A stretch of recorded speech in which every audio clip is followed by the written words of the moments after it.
support for the capitalists. So yeah, wouldn't mind drinking whiskey. Would not want to wear a suit or be a pig that walks on two legs. Well, I'm having bitter Campari right now, so which I'm probably one of like 3 people in North America that drinks this stuff straight. I'm still I've still got my seltzer water that noted fascist JF thought was beer when we were in our debate, and he tried to insult me as a fat beer drinking communist. I thought communists drink vodka or Victory Gin. I thought that was they do. It was the weirdest thing. I like it wasn't a well thought out insult. No. I am still puffing on my CBD oil. Well, your viewers might be happy to know I'm not actually smoking tonight. I'm actually. Oh, good. Yeah, no, I'm smoking. No, you gave it to me. because I was smoking before this. Oh, okay. That explains it. So yeah. So you caught me after the smoke. So okay, so I caught you after you killed yourself a little bit. That's all right. We all kill ourselves a little bit. Fair enough. So you are now on to the end of chapter 4. I know people have been really excited about chapter 4. So let's find out where Orwell is. And let everybody in. Where were we at the end of chapter 3? Chapter 3, he was really bored sitting on top of a mountain on a static front doing position-based warfare. Yep. And they were playing with the equipment, and the gentlemen were throwing grenades into fires, shooting machine guns at each other because they were bored.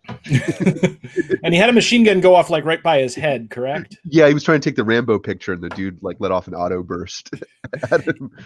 If I recall, I think Ernest Hemingway did that same thing, except he wasn't trying to take the picture. He just shot off a machine gun, but like irresponsibly, and almost hit some people. Yeah, you got to be super careful with automatic weapons, especially back then. Something that like we don't appreciate is like the machine guns back then. Like we're thinking of machine guns shooting like 223s or 5.56s, which are smaller bullets.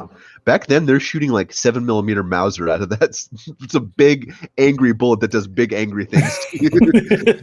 Well, I actually, it was funny. I was on the I was on the stream. We were raising money for the SRA, the Socialist Rifle Association, to buy med kits to distribute to people who are protesting and to train them to use these med kits in the event of more attacks like what happened in Portland and Austin and Seattle and Kenosha and keep going. Yeah, you'd be here all night.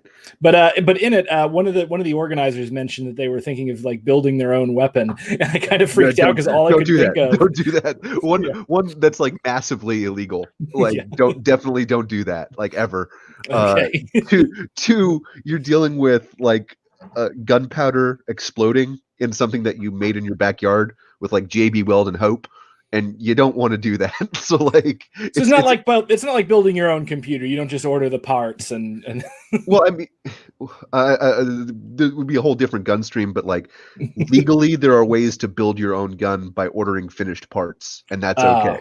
And just assembling them. Yeah, that's fine as long as the parts that legally have to be stamped with a serial number are stamped. Otherwise, you're going to jail. Don't do that. Well, you know my opinion on guns. I take mine from Colonel William E. Guile from the Street Fighter cartoon. I hate guns. Guns are for wimps. Oh, did he say that? Oh, in the cartoon. I'm thinking it's a Jean-Claude Van Damme movie where he's like coked out of his mind and fighting Gomez Adams. Yeah, and he's got a ton of guns in that. There's a YouTube video where they actually like juxtapose that line from the cartoon series with him just gunning people down. Yeah, there's when I was trolling the Sierra Club years ago and I'm hoping that this troll might actually turn into an actual Sierra Club fundraiser video, which I'm really hoping. But it won't happen until Trump is out of office. So I'm really, really hoping Trump loses in November for just that reason. Now, for a lot of reasons. But anyway, like in that, I remember one of the lines I used with the character that I'd created was like, I was like, no, I'm not going to hunt a wolf with a gun. Guns are exclusively for wimps and tiny children. That's a good line. So that's where Orwell was. Grenades are getting thrown into the fire. Things are blowing up. People are almost shooting him in the head, but not his enemies. He also snuck into the fascist camp and stole a flag. Yeah, but that unfortunately didn't turn out to be very much. The fascists had stolen the flag from them, and then he stole the flag, but they didn't care about it. They And didn't then he care. stole the flag back from the fascists, and then his people proceeded to tear up the flag and like use it for kindling or something. Yeah, like wadding for their guns, I think. But like, no, this isn't like Sharp's Eagle. Like I had read Sharp's Eagle during the lockdown before this, and one of the whole books in this series about the Napoleonic Wars is this guy trying to get a French eagle in Spain, Oh, yeah. and like how important that is. And then I'm reading this, and they're like, "Yeah, we got a flag. We got a flag over there." Yeah. Oh, well. shit! What happened to the flag? I don't care. Yeah, good work, George. Something that I am going to bring up later is that he's talking about how the language barrier doesn't really matter between the British and the Spanish. I think a good portion of that might be because they don't know, or not they, but Orwell doesn't know what they're saying about him behind his back. The language barrier didn't matter. We got along great. Yeah, they're just like, this English son of a gun. Yeah. But we start off with him actually moving off of that mountain onto the Zaragoza front, a lot closer to where the action is. And it does tie together something we were talking about in the previous chapter, which is like the tactical, operational, and strategic elements of warfare, the three kind of levels that we were going over. So this actually is a really good illustration of those if you're reading or just following along with this little series. The tactical would be him marching physically with his unit. Okay. The operational would be moving forces to the Zaragoza front for that specific battle. And the strategic would be the goal of taking Zaragoza for like the strategic resources of the city, the position of the city and how that changes the front and the war in general. And maybe, the population of the city coming over to the Republican side. Yeah. So we see one little thing is him moving, but if you kind of are thinking about it through like a lens of military science, you see how it kind of blends the three levels together. And these three levels can all have implications on each other, of course. Like the strategic will always have implications going down, but something as minor as a little tactical action can have implications going all the way up. Absolutely. And what's really interesting about this is Zaragoza, that is the city that Durruti was going to take after Barcelona. Unfortunately, and for those of you who want to hear the rest of the story of Buenaventura Durruti, that is going to be tomorrow night with Caleb Maupin on the next podcast as I go into it. But Durruti took his Durruti column of somewhere between 6,000 and 10,000 anarchists, and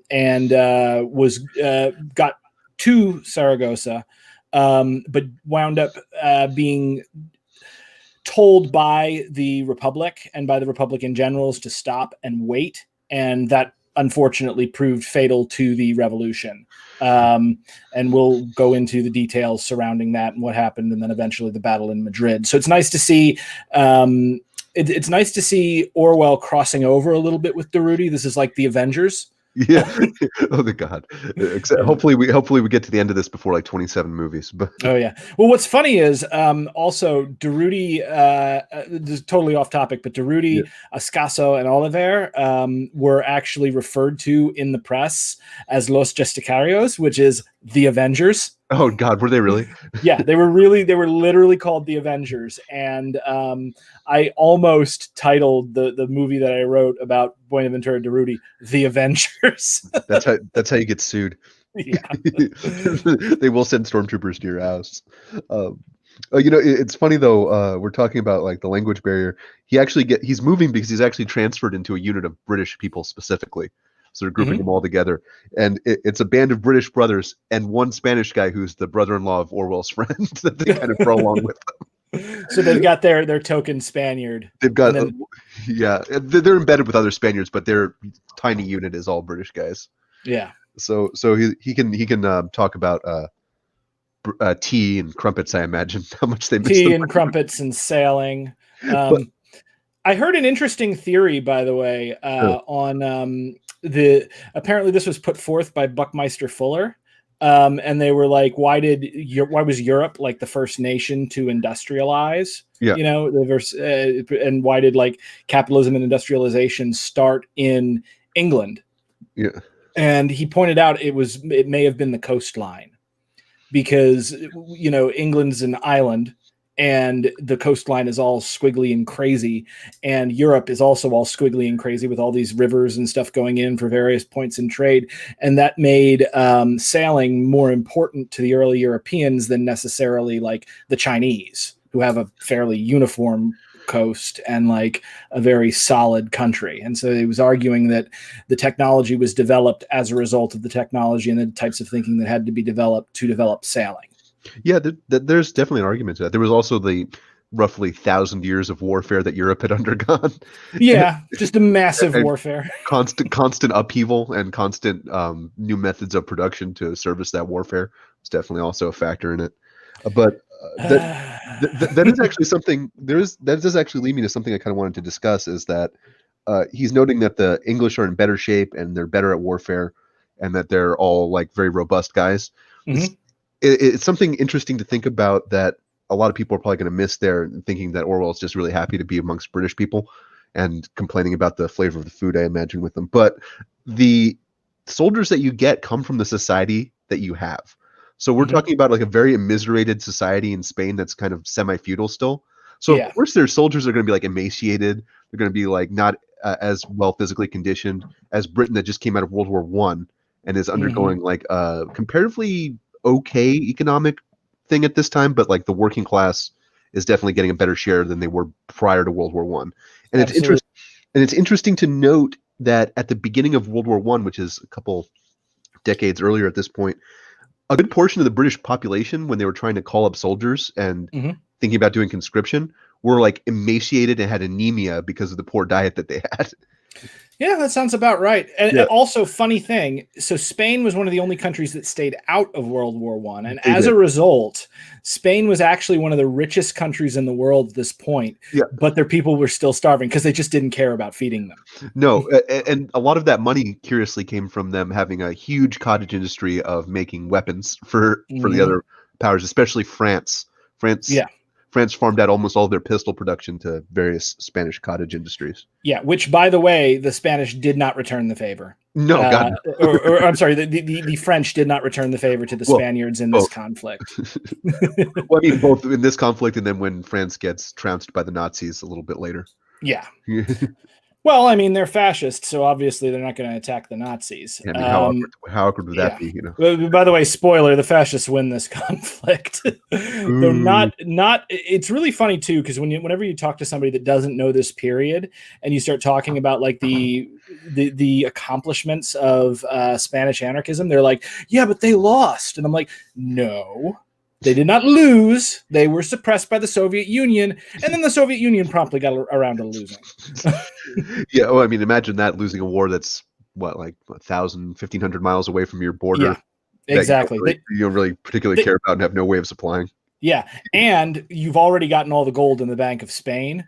So what exactly are you going to do? Stalin just never tired of robbing banks, did he? No, he didn't. I heard, by the way, also that he didn't actually rob the banks himself like Durruti did. He more coordinated the robbing of the banks. That makes a lot of sense when you talk about Stalin. Yeah. You should be fun. I'll stay here, like and drink my weak tea and vodka. My Russian accent is super offensive. I'm sorry. It's very offensive. You're going to go to Gulag. Go to Gulag. I could use a vacation. Okay, so let's continue. So he's in the unit of British soldiers. He's happy to be in there. He's excited because the British soldiers seem to be in better shape because the Spanish lower class was starving at this time. Yeah, and they're well-fed British guys that are coming from a society that had necessarily had to militarize itself during World War One very very seriously and had like a robust working class. One of the guys he's actually with is the son of a very famous mine union leader. Oh, he notes that. I didn't write the guy's name down because I'm illiterate, and that's a British mine union leader, right? Not correct. Which the British mine union was one of the most powerful forces in British politics for a number of years, until Margaret Thatcher killed half the GDP of the country. They're better supplied here too. He notes that they have about a dozen machine guns, which is a big improvement from the last one, and they're also much closer to the enemy. They're about 300 or 400 meters away. Good. Which, when you're talking about actually hitting somebody, is close enough. Yeah. with a rifle, like that's definitely with the rifles that they have, it's definitely close enough.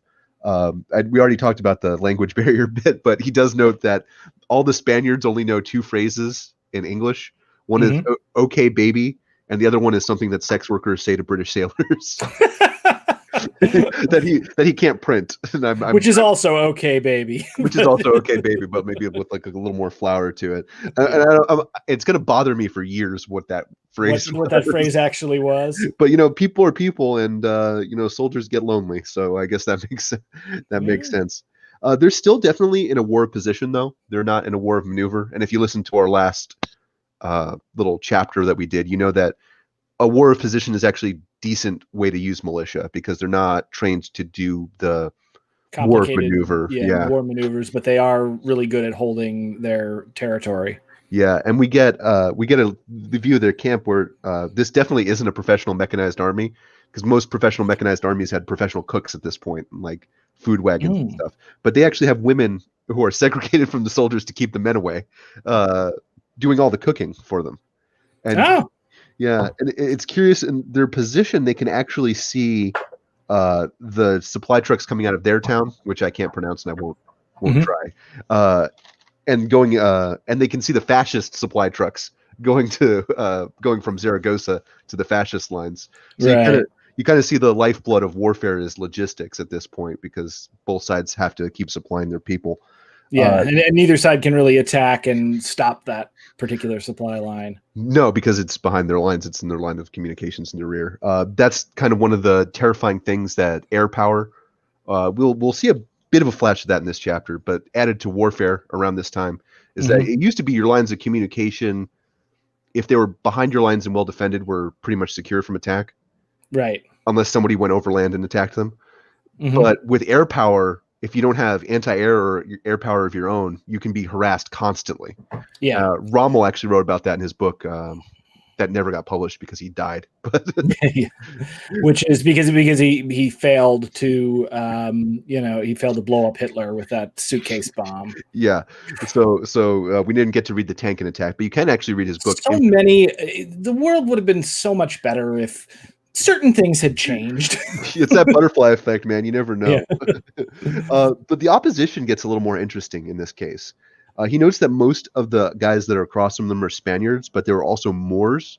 One of the Moors' dead bodies is one of the terrain features that they use. Yeah, which is disturbing and grotesque, but it's also definitely something that always happens in war, especially with guns. Is that if you have a field of fire, you have a firearm, and you know the range of different things, you know how to zero in your firearm, or you know how you have to aim at that target. So you'll always use terrain features to aim, and unfortunately they're using this poor dead Moor as one of their terrain features. Almost sounds like how on Everest, if you climb Everest, the frozen bodies become there's a lot of dead bodies on Everest, but there are like certain dead bodies that have become like markers. They're like, oh, there's green boots. I guess I've got this much further to go. That is deeply disturbing. But something equally disturbing for Orwell is that he realizes that I'm turning my phone ring off. I'm getting blown up with text messages all of a sudden for some reason. I'm sorry. No, it's because you're streaming with me. Everybody's super excited because we're as big as Chapo. Yeah, I mean, we really got to lose that weight, man. There's like 7 of those guys. But something disturbing for Orwell is that he realizes that there are German NCOs across the line from him. And while it's not all German troops, which would be really terrifying because that's a professional mechanized army that's super experienced. There's an old Napoleonic quote about Prussia, which would become Germany later, is that normally a state possesses an army, but in Prussia's case, the Prussian army possesses a state. Like the Germans have been historically very good at warfare. So it's terrifying that it's German NCOs, because your NCOs are the backbone of any modern army. So your NCOs train your troops. Your NCOs do the bulk of the tactical leadership of your troops. And if you have a cadre, so you have a cadre of 100 NCOs, right? Right. Every like those 100 NCOs train 1,000 guys. Those 1,000 guys train another 1,000 guys. Those 1,000 guys train 10,000 guys, et cetera, and so on and so on. Yeah. So we're seeing Franco get German NCOs leading his troops, and they're also imparting their doctrine onto those guys. Yeah, which was, of course, probably one of Hitler's plans. Oh, definitely. Well, their political doctrine, but I'm talking about their tactical doctrine. So Hmm. you're dealing with a conscript army that's not super motivated, but they're getting a core of leaders that are experts in motivating people to Hmm. get them to do things, and experts in training people, and experts in doctrine. So these guys are going to build an army, and we'll see that. Oh, great. Of course. Yeah. So maybe, and the Russians did send experts and NCOs over, but not at the level that we're talking about here. No, certainly not. Yeah, the Russians, and if I recall, the Russians just mainly got very frustrated with regard to the Spaniards. Just Yeah. because the Spanish character and the Russian character is very, very different. You know, Um, as we pointed out in the previous stream, one of the things that would drive the Russians crazy was the fascists and the fascists and the Republicans would be shooting at each other, and then like all of a sudden everybody would stop like right around noon, and the Russians are like, well, what's going on? They're like, well, we're gonna go have a siesta. yeah. Just And imagine imagine some grizzled Russian who's lived through the freaking Russian Revolution and World War One, just sitting there like watching them just go off to have a siesta. he's trying to tell these guys the difference between bayoneting a German and an Austrian, and meanwhile they're Yeah. taking a nap. You know? But the doctrine does actually show through here, because despite being 300 or 400 meters away, the fascist soldiers don't waste rifle shots trying to take pot shots at the Spanish. So we see something that's an element of infantry doctrine around this period a lot. Mhm. This actually came back to haunt us. Was you weren't really supposed to shoot at something you couldn't see for a while, Right. because they didn't want you to waste ammo, which didn't wind up working out too well for us in World War II. But that's a different discussion. But we're seeing them start to implement doctrine, and that's kind of a really scary thing for me to see in this chapter. But Because it shows the training's working. it shows the training's working, and shows the training starting, and Orwell is still kind of in shabby circumstances, and that popular army that they're trying to raise still isn't arriving at the front. So this is not good. Orwell is actually kind of doing infiltration tactics, though, without being trained to do it, which is awesome. He's noticing that there's a position to their right which isn't controlled by either side, because it's basically impassable woodland that you can't march a column through. Well, you and I could easily march through very thick woodlands. You can't really do it with a cohesive unit of troops, Right. hauling supplies and stuff. So they patrol it every now and then, and he finds that there's places where he can actually crawl up to the fascist lines and between the fascist lines. And there's a flag that he takes pot shots at every now and then. And he crawls back. He doesn't know if he's hitting anything, because his rifle is just, the sights are just so gone. But he's noting that he's doing something that's really interesting. It's a morale attack. He's not killing anybody, and he's not destroying material, but he's attacking the morale of the fascist troops, and that's going to become kind of a theme of this chapter. And that kind of brings me to my first Clausewitz quote this week. Let's hear it. We're gonna read this whole book during this thing, I swear. But war is a trial of the moral and physical forces by the means of the latter. In the analysis, it is the moral, not the physical strength, that all military action is directed. Moral factors, then, are the ultimate determinants in war. So you can have a lot of material advantages or disadvantages, but you need to have morale. You need to have motivated guys who are willing to keep fighting. You can materially have a great advantage over your opposition, but if you lose your motivation to keep fighting, you're going to stop fighting. You can see that a really good example is the Cuban Revolution. Towards the end of the Cuban Revolution, Castro's forces were still comparatively pretty small to Batista's army, and they were still materially not as well off as Batista's like heavily equipped army was. Right. But the army kind of just lost its moral drive and kind of disintegrated and surrendered to the communists. Yeah. So it is a very important factor in war. And Orwell, without knowing it, is doing a morale attack. which is I was like, good work, George. Like, I mean, bullets cost money, but I hope you hit the flag at least once. Yeah. Well, and also, it lets them know that they might take fire, sudden unexpected fire, which then makes them worried like all the time. Yeah, which we're gonna see though. Morale is kind of have we talked about center of gravity in this yet? No, I don't think we have. So center of gravity for Clausewitz is a very important concept. Center of gravity in warfare is exactly what you think of center of gravity physically. Yeah. It's the point around which everything forms, which would bring me to my second And pivots, yeah. Yeah, it's the source of power that provides moral or physical strength, freedom of action, or the will to act. So Clausewitz uses the example of Paris for France as always the center of gravity for France. If you take Paris, you take out France. But it can apply to almost anything. And in this case, it's going to be morale, the ability to recruit, and the ability to retain your troops on this front. So again, good work, George. You're attacking their center of gravity. So I was super happy about that. And then this is nice. I'm glad you're praising that, because that was one of the things where I was like, God, it's like, damn it, George. Like, oh no, yeah, like I mean, like he's doing it to be a hot dog and be a jerk, but but it winds up having a good effect. So thumbs up from my disembodied voice. He then actually gets me a little angry because he's talking about how they would stamp their boots because they're cold in the embers of the fire in the morning, and I'm just like, boots cost money, you big dummy. Like don't do that. That's a bad idea, George. You went up a peg and you went like down half a peg. Went down a peg. Like he winds up getting it even. But we see something else that winds up going back to what we talked about in chapter 1, which is training. They're super short-handed on this front, which seems to be a running theme here. And he notes that they have to have long guards, neither side's allowing the other side to sleep because they're shooting mortars, they're shooting bullets at each other here and there, taking pot shots, or they're doing. If I'm not mistaken, they're also shouting propaganda.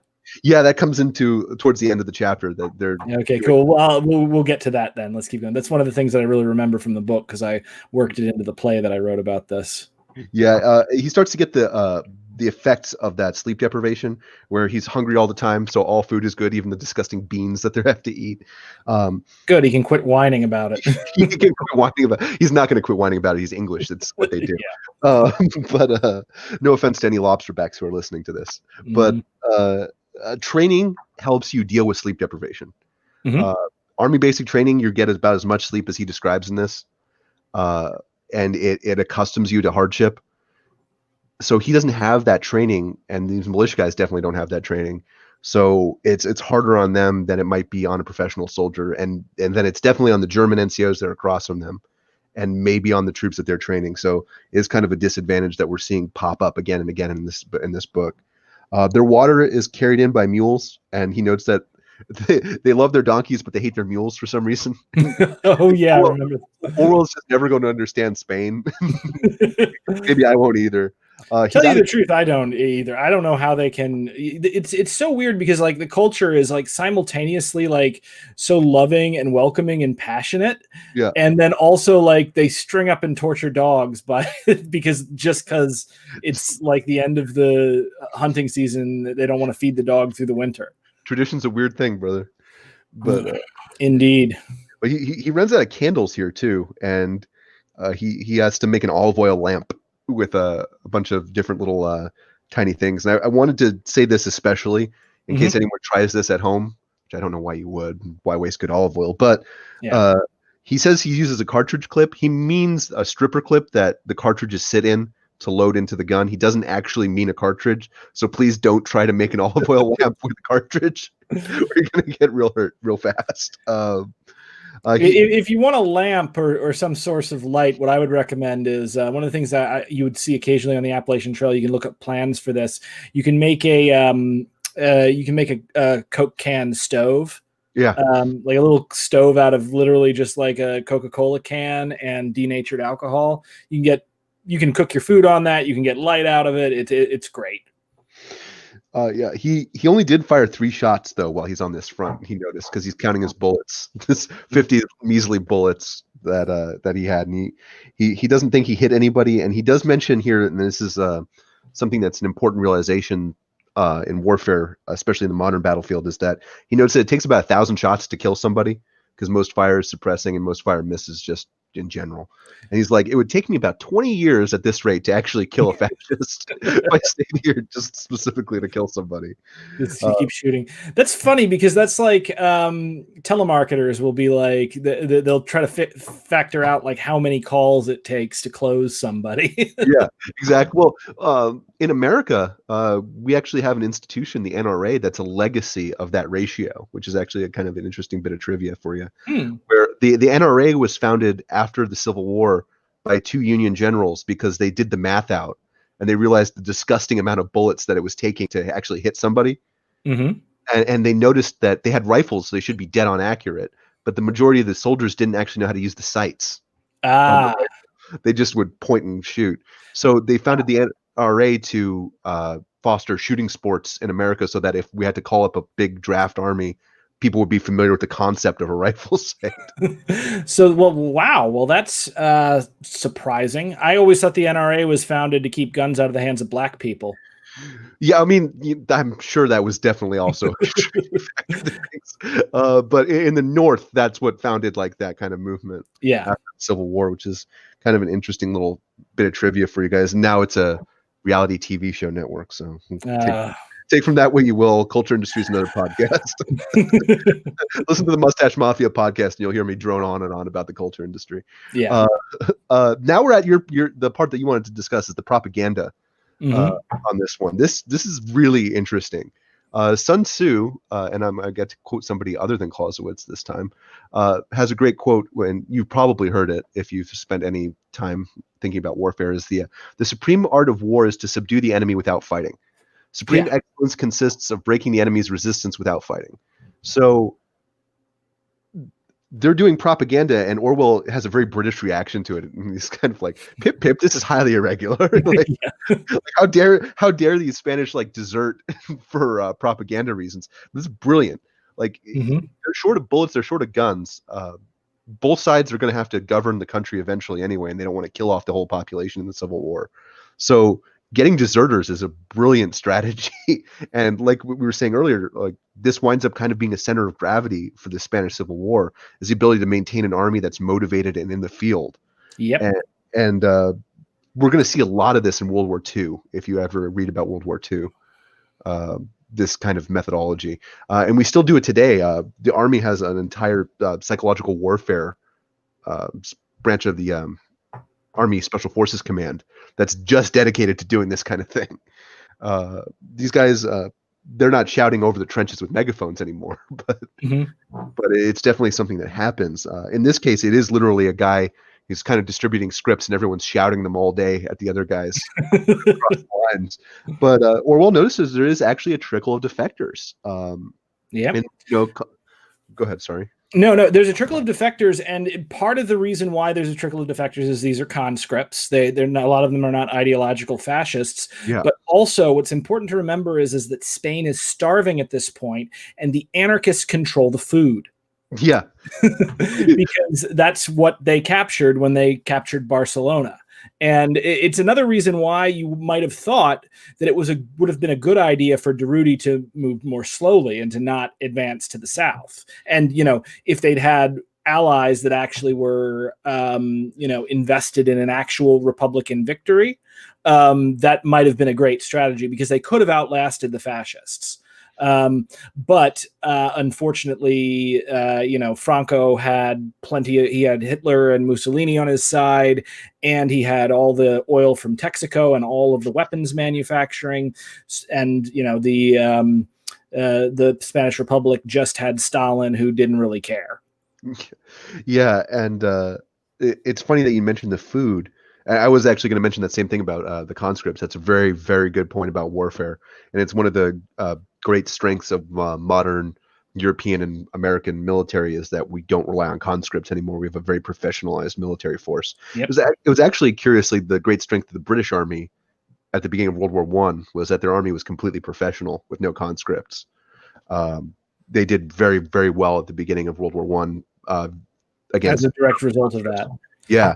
Well, England always has been a lot like that. They don't use a lot of conscripts, and they didn't spend like Britain, the British Empire. One of the things that it was really good at doing was maintaining this massive global empire without spending almost any money at all on their military. I think at the height of it, they only did like 2% of their GDP was spent on their military. And it was because they just hire local, they'd hire local tribes and local warlords to fight for them under the command of British officers. So they really would split up countries and have them fight their own countrymen. And they also had complete freedom of operational and strategic maneuver. If you've ever seen Lawrence of Arabia, they actually made point of saying this in Lawrence of Arabia, is that the British can strike where they want because their navy allows them to go where they want. Yep. So that's another thing that ties back into kind of a theme of what's this review is kind of becoming, is talking about this through a lens of military science. A curious little story is that I wrote down, is that you're right that the anarchists do control the food, because one of the little white lies that the propagandist from their side tells is that they're eating toast and butter, and it's just fresh, buttered bread, fresh, delicious buttered bread and toast. And I'm wondering, like, how many of those conscripts have actually showed up asking for buttered bread. Buttered bread and been really angry when they didn't get it. Because the wars that we're fighting now, the ones that I have experience of, you don't get a lot. Well, you don't get any Americans defecting to the Taliban, except for that one guy. Yeah, that one guy. That's a whole rigmarole. But like, you don't. Yeah, I guess you get some Taliban who kind of come in out of the cold, but like, desertion and switching sides like this is something that's completely alien to like me. You as like a modern soldier. Yeah, so I kind of had Orwell's same like very aristocratic kind of British reaction, like, stay on your own side, come on. But this is a brilliant thing, and they're doing it like day and night, where they're just shouting propaganda at each other. Yep. And unfortunately, the fascists actually wind up getting a bit of a advantage materially in this, because Orwell sees his first plane, and hilariously, to anyone who knows about firearms, they put the machine gun basically on its back, and everybody lies on their backs with their rifles, and they use the anti-aircraft sights on their rifles to try to aim at this plane. Which, if you've ever shot a bolt-action rifle, you realize how much wishful thinking anti-aircraft sights on a single-shot bolt-action rifle would be. And he notes that no one actually takes a shot at this plane because it's too high up. But he's thinking it might be a dive bomber, it's going to strafe him. But no, it actually winds up dropping leaflets on them. Right. So what was in the leaflets? I remember them getting hit with the leaflets, and I very much remember the buttered bread, because I actually had that moment in the play that I was writing where like the character who was an Italian was yelling, through a bullhorn at the fascists about how great he had the buttered bread and it was melting on his tongue. And then, my other character's like, you don't have buttered bread. He's like, they don't know that. Yeah, don't tell them that until they get over here. Yeah, but it's the fall of a city, whose name I can't spell or pronounce correctly in my notes. A key city had actually fallen, and they were gloating about it in the leaflets that they were dropping over the lines. And the fascists know about this too, obviously, because that leaflet's basically a fascist army newspaper. So you see like the material advantage of the fascists kind of shining through again, where the anarchists are doing a really good job at propagandizing the enemy. The fascists have an industrial machine where they can print newsletters and drop them with airplanes. It kind of reminds me, if you look at it, of like BreadTube versus like the Ben Shapiro and PragerU. Yeah, there is so much money behind like propagandizing people towards like the far right. It's a lot of oil billionaire money, and there's money behind like getting people towards the Democrats, and there's no money whatsoever behind like the far left, which is so hilarious, because the people on the far right seem to think that like the left is funded. Like they're like, Soros. Well, that same talking point was being pushed at this point in Germany, because the Germans were saying that the communists were funding the anarchist rebellion in Spain because they were puppets of the international Jewish conspiracy that was out to destroy the West. Yeah, that was like a real thing that was being pushed. The communists who famously killed a bunch of anarchists in the Ukraine. Yeah, well, they're funding the anarchists in Spain. They're all puppets of the cabal. Yeah, and when you have an industrial culture machine that puts that out, yeah. So I did a debate with Armin Navabi of Atheist Republic Monday night, and I actually brought up how frustrated I was that QAnon was a thing. Yeah, that people believed in. It's frustrating, and it's frustrating because it's a cultural product that's designed to have an ideological outcome. And now I sound like a conspiracy theorist, but that's just how it quite literally is a conspiracy. Like, what is it? Steve Bannon paid Cambridge Analytica to identify and target Americans who were susceptible to conspiracy thinking, feed them fake news that would make their conspiracy tendencies worse, and then make them all loyal to Donald Trump through QAnon. And I don't know if it was directly QAnon, but it was stuff like that. QAnon is either part of that psyop or it just happened to take advantage of it. And it's so stupid. It kind of makes me think that it had happened by accident. I'm kind of on that side because it comes out of like the whole John Birch Society tradition that we have in this country. Yeah, it's just a ridiculous thing. But the weird thing was like when I was young, my dad tried to like indoctrinate me with like John Birch stuff. Oh no! Like, yeah, I was like, he was basically, I was like 16, 17, and I was about to go on a trip with a friend to the beach, and he tried to insinuate that, what was it? That John F. Kennedy had been killed because people were trying to bring drugs into the country to like weaken our society, and that's why you shouldn't smoke weed, Brent. Oh no! It's like the I tell a joke. I tell it on my show a lot, and I'll tell it now. It's like there is a computer in Washington D.C. that is connected to a computer in Moscow that is connected to a computer in Tel Aviv.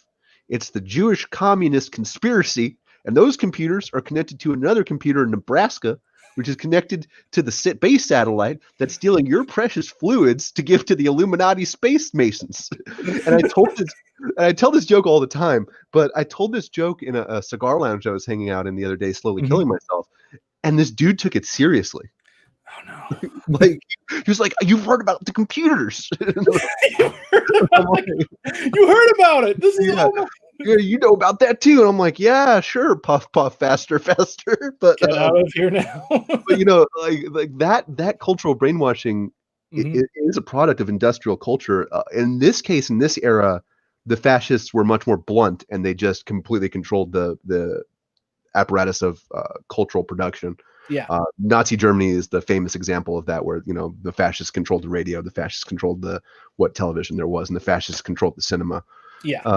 But also, I should also point something out. This propaganda, it actually affects the fascists too. Like if you look into like Francisco Franco, he was a huge conspiracy theorist. Oh, absolutely. And, like he literally believed there was a Jewish cabal trying to like conquer the world, and like also carried around the severed hand of Saint Teresa de Avila, not the actual severed hand, just a random severed hand that some monks had said was her hand, covered in gold, and he walked around with it like it was the nuclear football and slept with it under his pillow.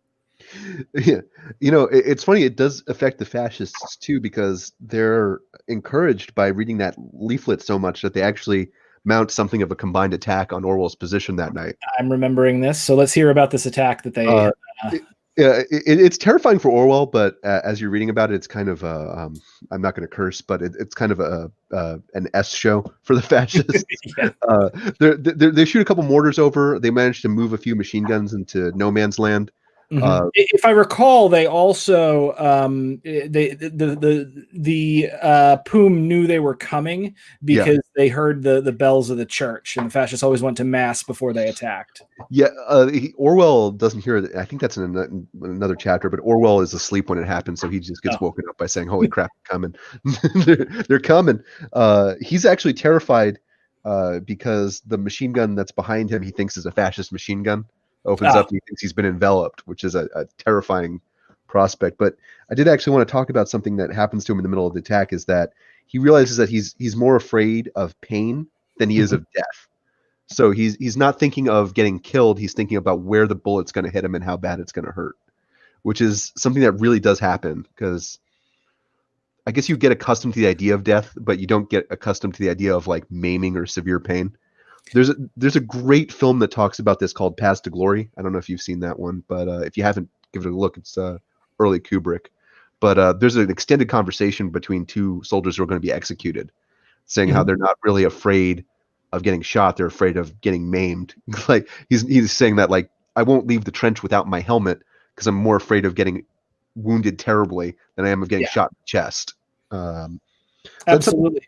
Well, I mean, it makes it, pain is something you can understand. Death is an abstract for the most part. And you find similar things happen with regard to fighting. Like, and it's ironically, it's a way of getting past pain while you're actually fighting. Is a good friend of mine, when he was training for his black belt, in one of his promotions, he took a really hard hit to his solar plexus, and that normally, like, I take a hit there, I'm down. Yeah, that's a bad one. Yeah, and he took it and had to keep fighting. So he's sitting there gasping, almost crying, but he still manages to continue on, and he finished the promotion. And I went to him afterwards. I'm like, how the heck did you do that? And he's like, well, the pain was like overwhelming. And then I just kind of realized, well, okay, I've got this pain. It's not going to kill me. So what's there to worry about? And that made it easier for him. Yeah, and that is definitely a thing in fighting. It's a little different when you're dealing with an individual fight. War's a duel on a larger scale, but it's a little different when you're dealing with like the prospect of shrapnel cutting your arm off. Right. I would make sense. Like I had a thing where I was in my own head. I was like, well, I'll lose a foot, but I don't really want to lose a hand, because I can't type without my hands.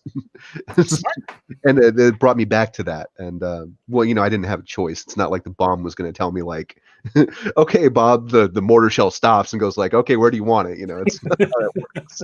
It's a very nice bomb. What were you defusing something, or did it go off? No. I'm talking about like shells coming in, like okay. Somebody attacking us. But the next day after this attack happens, Orwell reads the POUM propaganda, and he hilariously realizes that their own propaganda is also super exaggerated, because their propaganda is that a huge combined arms attacks with planes and tanks tried to make its way up a 70-degree incline, but it was turned back by the valiant efforts of the British. Meanwhile, it was really just the fascists trying to attack, and they're chucking grenades that aren't going far enough over their own trenches to really hurt anybody. So basically, this whole thing is like a slap fight, and both sides are billing it as like, a title bout. Exactly. Yeah. It's like Tyson Holyfield, but it's really like, two computer club geeks fighting over like if Darth Vader would beat Captain Kirk. We should talk, by the way, I finished the second season of Cobra Kai, and one of the things I loved in that was the extreme rivalry between the two little computer geeks on either side. Yeah, no, right. I feel for I have definite thoughts on that. I can definitely do it. We'll do a Cobra Kai stream at some point soon. Yeah, let me know. But he does find out that the town really did fall. The fascists weren't lying about that. And strategic necessity or operational necessity required that the anarchists withdrew their forces without fighting. And in traditional warfare, when you do that to a town, it becomes something that's called an open city. There are still open cities today. Tokyo has actually declared itself an open city since World War II, where the city won't resist, and you're not supposed to like despoil and sack it. But Orwell finds out that the Italian troops, international troops again, that went into the city just massacred everybody and chased them down with machine guns. Yeah, that sounds about right. Sounds about right. And we see the first seeds of kind of the thing that's really going to bite the left militias in the behind during this conflict, is that we see all these militias that are raised by different trade unions, maybe different political leanings, and there's talking about how the town didn't fall, it was betrayed. And who it was betrayed by depends on who you're talking to. Yeah, that sounds about right. Yeah, there's a quote, and I'll paraphrase it because I didn't pull it up in its entirety, but it's a sweet and seemly thing for an army to be animated visibly by one spirit. And people think that means by like one commander, but it means by one ideology that they're fighting for. And you were going to see towards the end of the Spanish Civil War why that is so important in a movement like this, and how it kind of bites everybody in the behind that they didn't have that. Right. But he doesn't stay at Zaragoza. He actually leaves on a 50-mile lorry drive to the siege of Huesca, which I'm probably mispronouncing again. I apologize to any Spanish people. Please don't swear vendetta against me for my awful Spanish. But something funny happens at the end of this, is that the commander who's in charge of the siege of Huesca said that he was going to take it in a day and that he would have coffee in the city Yep, I remember that. And Orwell notes that it's months later and there's still no coffee. And, and that he never actually goes into the city. And he mentions that if he ever goes back to Spain, he specifically wants to get a cup of coffee in that city. In Moscow. But, that's like one of those things that you see if you read a lot of warfare history, or if you're familiar with a lot of history, that like when people make boasts like that, it almost never works out for them historically for some reason. The most famous one is that Suleiman the Magnificent said that he was going to have breakfast in Vienna, and the Habsburgs had famously held out for months in Vienna, and the Habsburg commander wound up sending him a letter one day saying that your breakfast is getting cold. It's like a cut. Like, what a cut. Like you have the greatest army in the world outside my gates, but your breakfast is cold. So it's like don't make boasts like that if you're not absolutely if you're not absolutely certain it's going to happen. Yeah, Hitler said the same thing about Stalingrad and Moscow, and Stalin said it about a few other things, and we even said it about a few cities during World War II. But that's the end of the chapter, is that he's going to go into this siege, and it's going to get a little hairier in the next chapter. But in this chapter, we saw a lot of kind of from the tactical point of view, the effects of other strategic things happening. We saw kind of almost the birth of early modern psychological warfare, and how it is effective and super important. And it's something that's going on to this day. If you think that we're not dropping leaflets on Afghanistan and Iraq all the time, you're dead wrong. Yeah. During the Gulf War, the first Gulf War, famously Iraqi soldiers were surrendering with the little safe conduct pass leaflets that we were dropping over the country. I recall that there was some photos that came out. I remember when they all jumped out of the trench yelling George Bush over and over again. God, simpler time. Well, yeah, right. It was really funny, by the way, also, just that since we brought up Gulf War I, which was relatively tame compared to what was coming. But like I remember in my debate with Armin, like for the first time on modern day debate and in modern day debate history, I actually got mad at something. Oh, no. Yeah, and I didn't get mad at Armin. And literally, I've been in there with fascists. They'll come in, they'll call me like a cuck or something, and I'm just like, whatever. But this one guy came in, and he said that religion was going away in Iraq, and that had vindicated Christopher Hitchens' shilling for the Second Iraq War. And I kind of lost it. I'm Picard face bombing right now. Yeah, I literally I called the guy like an imperialist something that I probably should not repeat. These people get visibly angry. This is like one of the only times I've ever actually lost my cool in a debate, and it was in the questions afterwards. These people, it's so frustrating because it's like they haven't read a book in like 10 years, and the last book that they read was something for high school, and you wind up trying to talk to one of them about like anything, like fiscal policy, international policy, history, and it's just like, no, you're wrong, fake news, like. One of the most frustrating things. And then they repeat something that they hear from like Fox News or like some YouTuber that hasn't read a book in 15 years. And I'm getting frustrated talking about it. But yeah, I wasn't exposed to how bad it was until fairly recently. I think part of it is so when I was in college, the standard play was the well-made, not even the well-made play. This was just, so it used to be that plays were 3 acts and they would be run 3-4 hours. And the play that I was trained to write was the 2-act play, which is 2.5 hours, 2 acts, with an intermission. And that's the play that I want to write because I like to make my point, and really, like, when I'm getting caught up in a story, I want to tell an amazing story. And I found that, like, even by the time I was making professional theater, people were like, nobody wants it. That's way too long. Nobody wants to play that long anymore. Can you make it 90 minutes? And then I was like, I was like, okay, a 90-minute. And so I wrote a few 90-minute 1-acts that are pretty good, actually. In fact, Berserker is a 90-minute 1-act, which is my Viking play that I'm going to get made into about Vikings and religion set in the year 997. But it's like people's attention, and that was like 10 years ago. And people's attention span is getting shorter and shorter and shorter. And now you got like bullcrap like Quibi, where they're like, come Well, on Quibi and watch a 5-minute video. Quibi's crashing though, so that gave me a little bit of hope. It does. But you're right, and that, I mean, this would be like a whole different thing, but like the capitalization of culture produced that, because a 2.5 hour play you can only put on however many shows a day in the theater. Yeah. For the 90-minute play you can put on slightly more. Yep. And you don't necessarily want to make like Hamilton. I like the soundtrack of Hamilton. Mm-hmm. So I don't, and if you like Hamilton, I'm not taking a pot shot at you, but Hamilton, like, objectively isn't a very challenging play to the people it's marketed towards. No, it's not.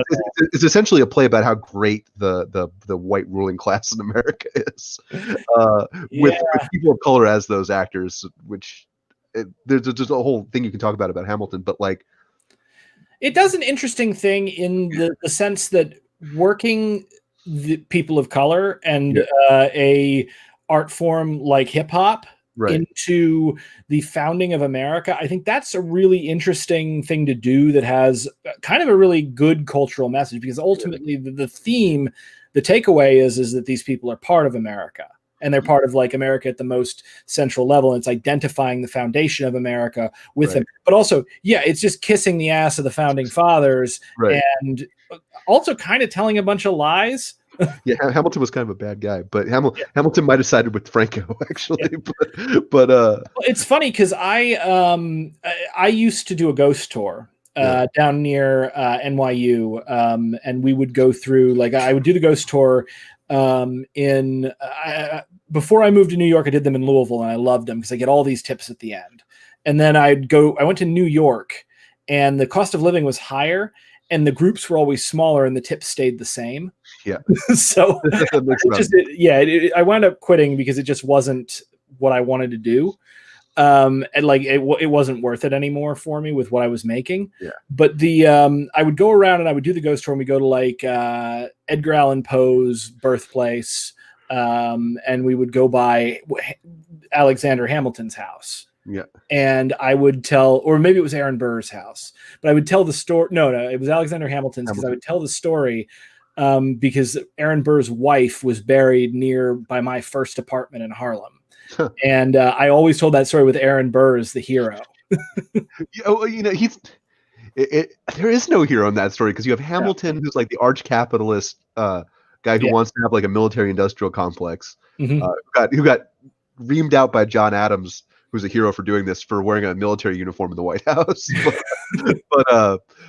And then on the other side, you have Aaron Burr, who's basically Littlefinger from Game of Thrones as a human being, who tried to Machiavelli his way without actually running for president into being the president. Yep. And though also I will say about this, what I liked about Aaron Burr was that he was kind of like a rambling, bar fighting possible pirate. Yeah. And also, what was really interesting was the insult that they built up in Hamilton in the musical.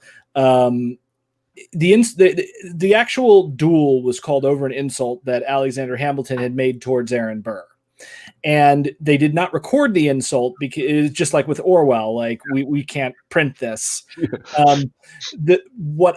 And historians have speculated that Hamilton had called Burr despicable, but here's the thing. Aaron Burr's wife, who was buried near my apartment, that's how I know about this, because I read about her biography. There was a lot out that she had been a former French prostitute. Oh, that was probably it. And it was probably a comment about Aaron Burr's wife, and that's what got them ready to freaking kill each other. Hamilton also used the pistols his son got killed with in a previous duel, which is just a dumb move. That's horrifying. Yeah, like, why would you keep the pistol? Why would you use it again? Not the pistols that his son was shot with. I wasn't very clear on that. The pistols his son was trying to use to kill the other guy. Right. No. I understand that, but why would you use it again? It obviously didn't work. Bad luck. Yeah. Well, his son, and they do this injustice in the musical. His son didn't get shot immediately, like in the musical, which is something that the musical had to change to repackage to be non-threatening media, which was kind of my point in the first place. But his son stood there for like 5 minutes. And they just stared at each other? They just stared at each other. The guy was waiting for the son to shoot in the air or the ground, and then he got bored, I guess, and just shot the kid. Oh, But yeah, don't get in duels. But the point I was making was that like the capitalization of culture will produce these very non-threatening, non-dialectical, challenging pieces of art. And that are then. Jersey Boys would have been a better example for me to use than Hamilton, but Hamilton popped. Well, no, Hamilton also, and by the way, you will never piss me off, by insulting something on Broadway, because I remember I watched Birdman, and I like that movie actually. It's a great movie. Yeah. But the theater critic in Birdman, where she's like, "I'm going to ruin your play because basically like you're this privileged jerk Hollywood guy." Privileged jerk who's like, and she gives that monologue to him. Yeah. And I watched it. I was like, oh my God, if this was real life, I'd be standing behind her, ready to give that monologue to her, because I'm the guy working in off Broadway and off. Yeah, you don't know anything. You have no idea what art is. Freaking Disney runs this place. Yeah, it's finished theater.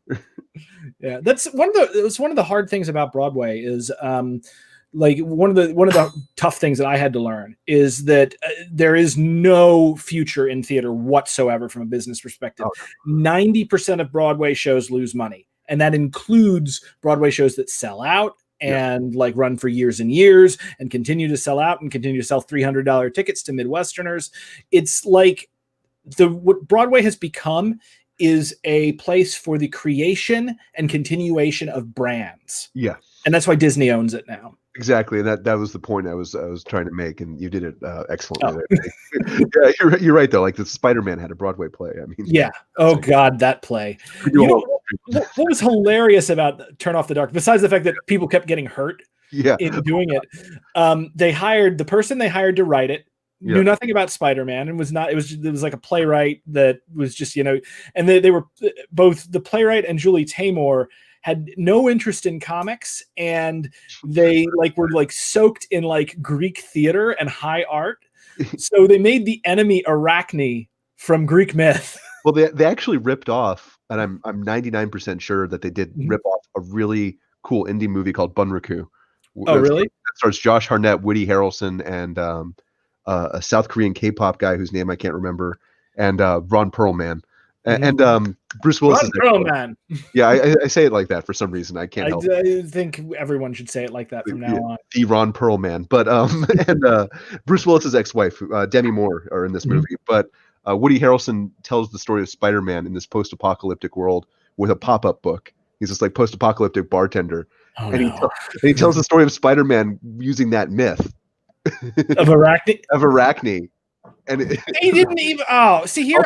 I'll send you the clip. So, please send that to me, because I was thinking Julie Taymor was just soaked in graduate level theater courses and stuff, because that's the only way that I would have thought that anyone would have tried to work in Arachne. See, that might be more likely, because I might be one of 6 people in North America who actually saw that movie. Yeah, but one of those other 5 was probably Julie Taymor. Yeah, you're probably right. Yeah, see, that's what I'm saying. The funny thing is about that, and we'll get back on topic, viewers, while we're talking and complaining and commiserating about theater and the culture industry. But they also ripped off the Spider-Man movie because they had Bonesaw in it. And Bonesaw was never a character in the comics. Is ready. Sorry, I got to do that. One last tangent is that I have a brilliant idea for a YouTube show. And let's hear it. It's cooking with Macho Man Randy Savage and Julia Child. Yeah. So you get Julia Child going hello, I'm Julia Child. And you go Macho Man going to the top of the spice rack, gonna grab the cumin, these spicy wings. Hulk Hogan can't handle the spicy wings.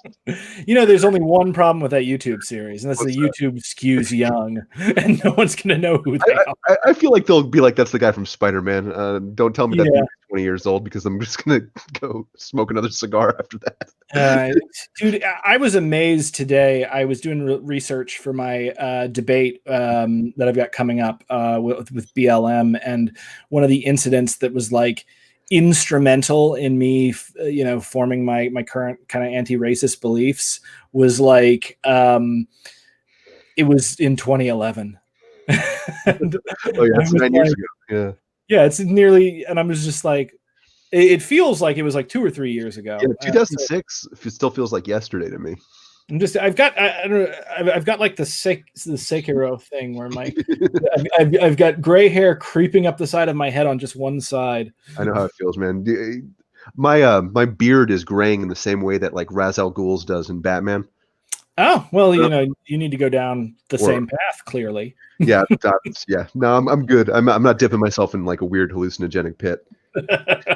So I can live forever. Yes, sure you can. That's not cool. Yeah, until the next sequel. All right. So what's your takeaway from this chapter with Orwell while we get back to this? The propaganda is definitely the most important part of this chapter because it's showing you something that's really important in modern war, and that would be super important in this war specifically. It also got to let us see kind of the principles that we've been talking about with war, and specifically this war, the operational, the tactical, and the strategic levels. And it got us into the logistics that we've been talking about. We're starting to see the results of training on both sides of the conflict. We're seeing more and more intervention internationally in this. We see like the Italians had a unit take a city. The Germans have NCOs training the fascists. There's a British contingent that gets a lot more press than it actually gets. We see the international nature of this conflict and how the sides are already lining up for the conflict that's going to follow it. That's kind of the laboratory for. Which is of course World War II, because the Spanish Civil War in a way was a way for both Hitler and Stalin to test their weapons. Yeah. Spoiler: World War II happens. So okay, so that sounds like a good takeaway. And this chapter I remember a lot more of than some of the previous ones. I remember the chapter 3 I remembered really well because it just reminded me of hiking. One of these days I'm going to hike the Pyrenees. I'm really excited about that. I want to do like the pilgrimage to Santiago. Oh yeah. But like that'll be when I'm an old man and I can't handle like real trails. You got to read the Wellington's biography that his great granddaughter wrote. It talks a lot about the Pyrenees. Oh yeah, well it's a beautiful range from everything that I've seen, and Barcelona is on my list of places to visit. All right, so Bobby, we got this chapter out of the way. Let's plug your pluggables. Where can people find you? I'm Mustache Bob 2 on Twitter. I am Mustache Mafia here on YouTube. We had to delay our episode this week for scheduling conflicts. Real life gets in the way sometimes. And we are the 5x5 podcast on SoundCloud still. Because we're in the process of rebranding that, and that's where you can find me. My co-host for my show is Space Rocco, SPACE Rocco on Twitter, and he's a really cool guy too.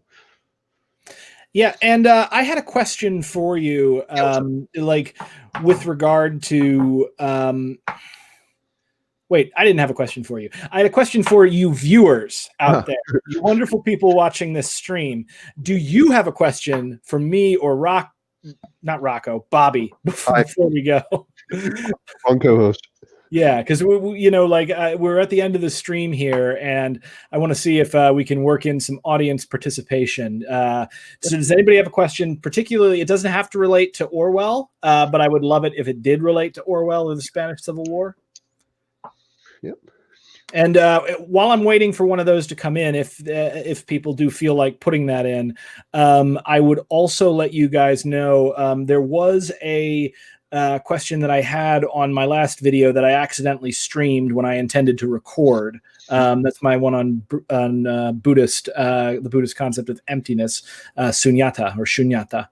And somebody asked me like what my opinion was on like Marxism and dialectical materialism, because I brought it up.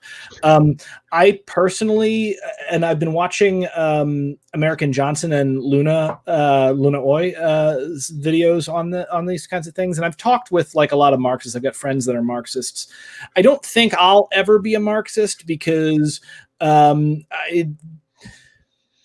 Marxist I've ever met has a stick up their butt. It kind of depends. And not to jump in on the answer. Unless they're Maoists.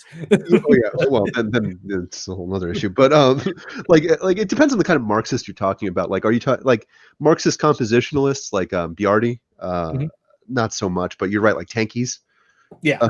Yeah, I agree with you on that because I'm kind of in that same spot where I'm not.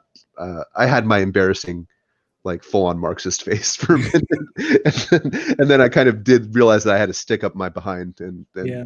Well, but there's something about this is the thing that bugs me about dialectical materialism. yeah, And it is that I actually have issues, not necessarily like I have issues with the materialist versus idealist dichotomy. I don't think oh, you're not material, yeah, they're both concepts, yeah, you know, and like neither actually tells you what actual reality is, because thoughts, if thoughts, you know, if consciousness is a product of complicated matter striking together, well, then consciousness is a part of material reality and it's all one thing. And then the whole concept of materialism doesn't make sense. Like, it only makes sense if it's not everything, if you have something to contrast it with.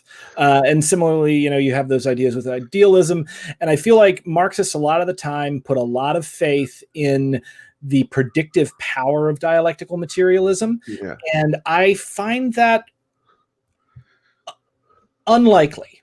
You know, there's a lot of prognostications that Marxists have made that haven't come to pass yet. Though I will say also, capitalism does seem to be melting down around us, so maybe they just got the timeline wrong. Yeah. They goofed on the math. Well, I mean, any rigid adherence to any ideology or philosophical framework winds up being like that. You can get ironic, people who, like, a big part of Marx's writing, as somebody who's actually had to sit through reading Capital and the Gothic system. Poor bastard. I liked it, but I was at a weird place in my life where I would like reading stuff like that. But yeah, now you like reading, you know, what is it? I was reading Deleuze again. Deleuze. God help me. But I'm glad you're happy with the prose with Orwell, by the way, because you've been reading Deleuze. Oh my God, it's like a breath of fresh air. Like if you don't have to read Deleuze, don't do it. I'm just doing it as a hair shirt for myself. But one of the core tenets of like Marx's writing is to get rid of idolatry. You know, get rid of the church and the tyranny of that kind of the opiate of the masses, I guess, of religion.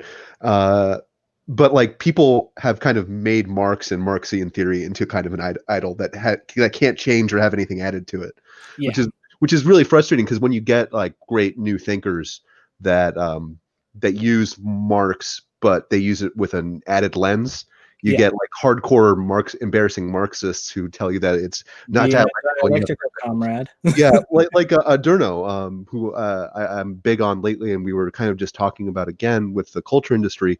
The Frankfurt School originally used kind of essentially like a Marxian analysis of culture mixed with kind of like Kantian and Enlightenment ethics and whatnot to come up with critical theory. But like hardcore Marxists hated that because it was a modification of like, it's like the holy texts, you know. Yeah. And essentially that's my problem with it. As long as they don't get like dogmatic about it. I think Marx had a very good analysis of capitalism, particularly for his day. Yeah. I think he underestimated how resilient the system actually was. He definitely did. Yeah. And he didn't take a lot of culture and the way we think about language into account. There's a great book, I mentioned him a minute ago, by Biardi, called The Uprising, where he talks about how language affects our relation to production.